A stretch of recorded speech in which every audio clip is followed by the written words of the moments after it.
Hello everyone, welcome back to my channel. आज আমি আপনাদেরকে বানিয়ে দেখাবো ক্রিমি ক্যারামেল পুডিং রেসিপি বা ফ্লান রেসিপি। দেখতে যেমন সুন্দর, খেতেও তার থেকে বেশি মজার। এই ফ্লানটি বানানোর জন্য আমাদের দরকার পড়বে প্রথমে হাফ কাপ পরিমাণ চিনি। প্রথমে আমরা ক্যারামেলটা তৈরি করে নিব। তার জন্য এখানে হাফ কাপ পরিমাণ চিনি আর নিয়েছি 5 টেবিল স্পুন পরিমাণ পানি। এখন চিনি আর পানিটাকে জাল দিয়ে আমরা একটা ক্যারামেল তৈরি করে নিব। আর ক্যারামেল কিভাবে তৈরি করতে হয় তা আমরা সবাই জানি। যদি আমার ভিডিওটা স্কিপ হয়ে গেছিলো তো কী জন্য স্কিপ হয়েছে আমি বুঝতে পারিনি। তো ক্যারামেলটা আমি তৈরি করে নিয়েছি। এই দেখুন আমাদের ক্যারামেলটার কালার এরকম হয়েছে। তো এখন এই ক্যারামেলটা আমরা একটা বাটিতে ঢেলে নিব। তার জন্য এখানে আমি একটা বাটি নিয়ে নিয়েছি।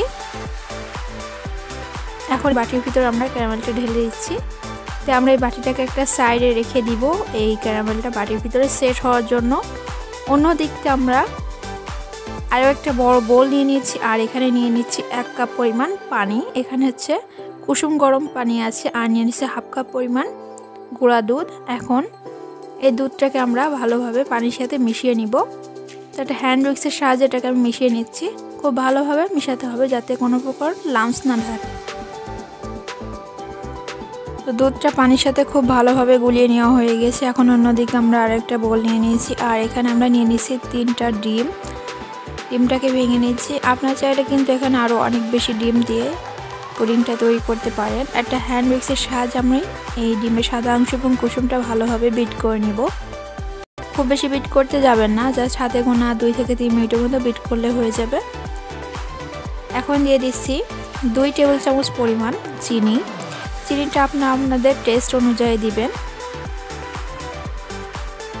আবারও কিছুটা বিট করছি।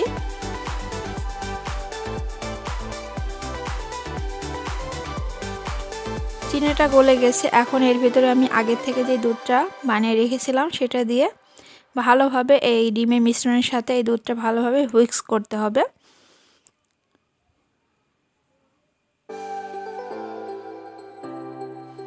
তো দুধ এবং ডিমটা ভালোভাবে মিশিয়ে নেওয়া হয়ে গেছে। আর আগে থেকে আমরা যে বাটিটা সেট করে রেখেছিলাম ক্যারামেল দিয়ে, তো সেই বাটিটা নিয়ে নিয়েছি। নিয়ে একটা ছাঁকনি দিয়ে আমরা এই ডিম এবং দুধের মিশ্রণটা সেঁকে নিচ্ছি। অবশ্যই এটা সেঁকে নেবেন, তাহলে পুডিংটা দারুণ হবে আর ভিতরে কোনো ছিদ্র অংশ থাকবে না। এখন আমরা এটাকে বেক করে নিব। তার জন্য চুলায় আমি অলরেডি পানি বসিয়ে দিয়েছি আর একটা টাওয়ালও দিয়ে দিয়েছি। দেখতে পাচ্ছেন পানিটা ফুটছে। এখন এর ভিতরে আমি বাটিটা দিয়ে দিব। দিয়ে এটাকে আমি হাতে গোনা 30 মিনিটের মতো এইভাবে রান্না করে নিব।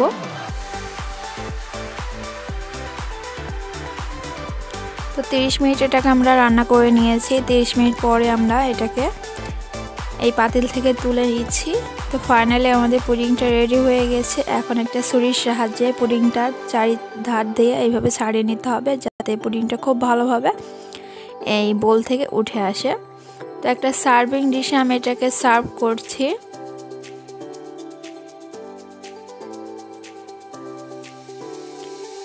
তো বন্ধুরা দেখুন কত সুন্দর একটা কালার এসছে। তবে আপনার জন্য এই ক্যারামেলটা একটু গাঢ় করেন, জাল আর একটু বেশি দেন, সেক্ষেত্রে পুডিংয়ের কালারটা উপরে কালারটা খুবই সুন্দর আসবে। দেখতে যেমন সুন্দর, খেতে তার থেকে অনেক বেশি মজার হয়েছিল। আসলে বলে বোঝাতে পারবো না। আপনার বাসায় অবশ্যই একবার হলেও ট্রাই করবেন আর ট্রাই করলে কিন্তু আমাকে কমেন্ট করে জানাবেন। আর আমার বাসায় এটা বানানোর সাথে সাথে ফুরিয়ে গিয়েছিল আর আমার মেয়ে তো মাশাআল্লাহ অনেক পছন্দ করেছে। আমি একটু কেটে দেখাচ্ছি এটা কীরকম হয়েছে। দেখুন অনেকটা ক্রিমি হয়েছে আর এর ভিতরে কোনো রকম ছিদ্র নাই। তো আপনারা অবশ্যই আমার রেসিপি ফলো করলে পারফেক্ট পুডিং বা ফ্লান বানাতে পারবেন।